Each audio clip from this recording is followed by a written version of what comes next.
We're here to talk about the nutritional needs for ferrets. Ferrets are a true carnivore and need a high-protein diet. Ferrets are often compared to cats and kittens. However, keeping your pet ferret on a premium ferret-specific diet is the best thing you can do for them nutritionally. A ferret's digestive tract is much shorter than a cat, which results in rapid food passage. A cat's digestion takes approximately 5 hours, whereas a ferret's digestion is closer to 2 hours.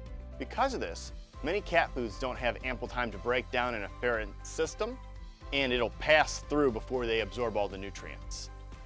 Ferrets are considered a free-feeding animal, which simply means that they should always have fresh food and water available to them. This is due to the fact that they have that extremely fast metabolism and digest every 2 hours. It also means that they'll use the litter pan more frequently than other pets, so fresh litter regularly is a must. When any pet moves to a new environment, they experience stress.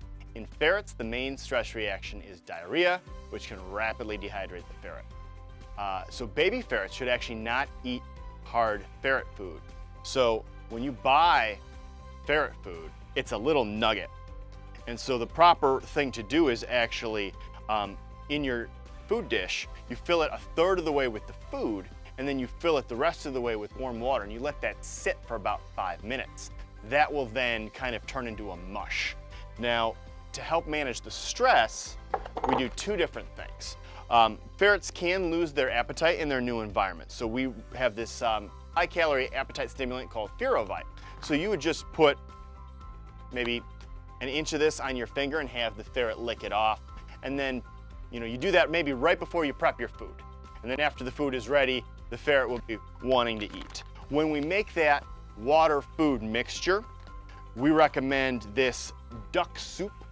It's called duck soup, but it has Lactobacillus acidophilus, which is a probiotic, and that's going to help with the digestive process and reduce the chances of diarrhea. So this is a powder, so 1/3 of the food into the dish, some of this soup powder, the rest of that being warm water. Let that sit to 5 minutes, stir it up, and serve, and that is how you should be preparing the food. Now, as the ferret grows up, eventually you can feed them the dry, crunchy kibbles. If you feed the dry food to your baby ferret, there's not enough moisture content, and passing stool becomes very challenging to the point where a baby ferret can actually hurt their little butt because they're straining to poop so much. They can actually prolapse their rectum. So it is a very important thing to do that 1/3 food to 2/3 warm water when you're making the food. Beyond the primary diet, the other nutritional thing that you'll do for ferrets is treats. Treats should be no more than 5% of the diet, but just like with a dog or a cat, you can use treats to reinforce positive behaviors. The treats called Bandit, they come in a variety of flavors. Ferrets are carnivores, so even though some ferrets may like fruits and vegetables, that is not a helpful or beneficial aspect of their diet because, again, they're carnivores. So you really want to use meaty type of treats. You don't want to go crazy with the treats. You can actually break these into smaller pieces, and just like with a puppy, you can use the treats to reinforce and reward and encourage good ferret behavior. That's the basic nutritional aspects of caring for a ferret.